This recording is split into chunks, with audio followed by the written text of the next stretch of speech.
foi a Gaza e viu ali uma mulher prostituta e coabitou com ela. Foi dito aos gazitas: Sansão chegou aqui. Cercaram-no, pois, toda a noite e o esperaram, às escondidas na porta da cidade. E toda a noite estiveram em silêncio, pois diziam: esperaremos até o raiar do dia, então daremos cabo dele. Porém, Sansão esteve deitado até meia-noite. Então se levantou, pegou ambas as folhas da porta da cidade com as suas ombreiras e, juntamente com as trancas, as tomou, pondo-as sobre os ombros, e levou para cima, até o cimo do monte que olha para Hebrom. Depois disso aconteceu que se afeiçoou a uma mulher do vale de Sereque, a qual se chamava Dalila. Então os príncipes dos filisteus subiram a ela e lhe disseram: persuade-o e vê em que consiste a sua grande força, e com que poderíamos dominá-lo e amarrá-lo, para assim o subjugarmos, e te daremos cada um 1000 siclos de prata. Disse, pois, Dalila a Sansão: declara-me, peço, em que consiste a tua grande força, e com que poderia ter amarrado para te poderem subjugar? Respondeu-lhe Sansão: se me amarrareis com 7 tendões frescos, ainda não secos, então me enfraquecerei, e serei como qualquer outro homem. Os príncipes dos filisteus trouxeram a Dalila 7 tendões frescos, que ainda não estavam secos, e com os tendões ela o amarrou. Tinha ela no seu quarto interior homens escondidos. Então ela disse: os filisteus vêm sobre ti, Sansão. Quebrou ele os tendões como se quebra os fios de estopa chamuscada. Assim não se soube em que lhe consistia a força.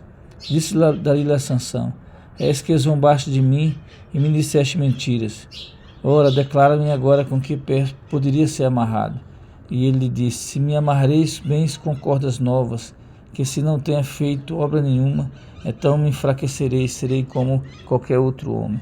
Dalila tomou cordas novas e o amarrou e disse-lhes: os filisteus vêm sobre ti, Sansão.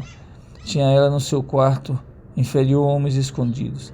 Ele as arrebentou dos seus braços como fio. Disse Dalila a Sansão: até agora tens zombado de mim, e me tens dito mentiras. Declara-me, pois, agora com que poderia ser amarrado.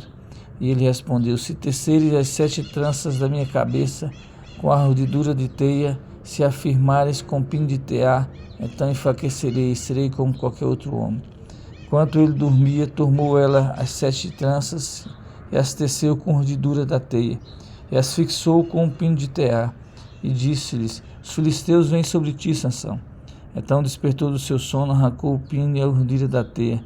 Então ela disse: como dizes que me amas, se não estar comigo no teu coração? Já 3 vezes zombaste de mim e ainda não me declarastes que consiste a tua grande força. Importunando ela todos os dias com as suas palavras e molestando, apoderou-se da sua alma, da alma dele, em impaciência de matar. Descobriu-lhe todo o coração e lhe disse: nunca subi navalha a minha cabeça, porque sou nazireu de Deus. Desde os ventos da minha mãe, se vier a ser rapado, e se há de mim a minha força, e me enfraquecerei e serei como qualquer outro homem.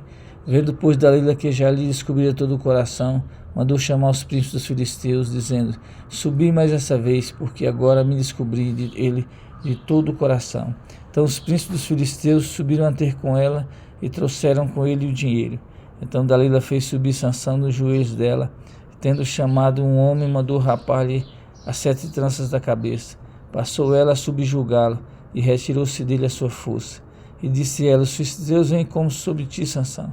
Tendo ele despertado do sono, disse consigo mesmo: serei ainda dessa vez como dantes, e me livrarei, porque ele não sabia ainda que já o Senhor tinha se retirado dele.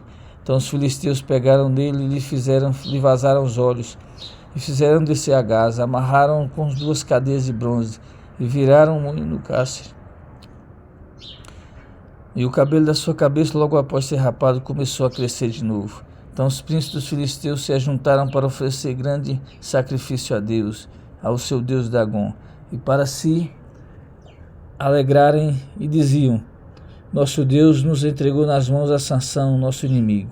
Vendo o povo, louvavam ao seu Deus, porque diziam: nosso Deus nos entregou nas mãos o nosso inimigo, o que destruía nossa terra e o que multiplicava os nossos mortos.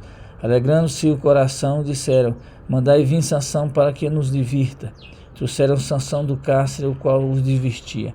Quando o fizeram estar em pé entre as colunas, disse Sansão ao moço que o tinha pela mão: deixa-me para que apalpe as colunas em que se sustenta a casa, para que se encoste a elas. Ora, a casa estava cheia de homens e mulheres, e também ali estavam todos os príncipes dos filisteus. E sobre o teto havia 3.000 homens e mulheres que olhavam enquanto Sansão os divertia. Sansão chamou ao Senhor e disse: Senhor Deus, peço que te lembres de mim e dar-me a força só esta vez, ó Deus, para que se me vingue dos filisteus, ao menos por um dos meus olhos. Abraçou-se, pois, Sansão com as suas 2 colunas do meio, em que sustentava a casa, e fez força sobre elas com a sua mão direita uma, e com a sua esquerda a outra. E disse: morra eu com os filisteus. E inclinou-se com força, e a casa caiu sobre os príncipes e sobre todo o povo que nela estava. E foram mais os que matou na sua morte do que os que mataram na sua vida. Então seus irmãos desceram e toda a casa de seu pai, tomaram-no, subiram com ele e o sepultaram em Zorá e Estaol, nos sepulcros de Manoá seu pai. Julgou ele Israel 20 anos.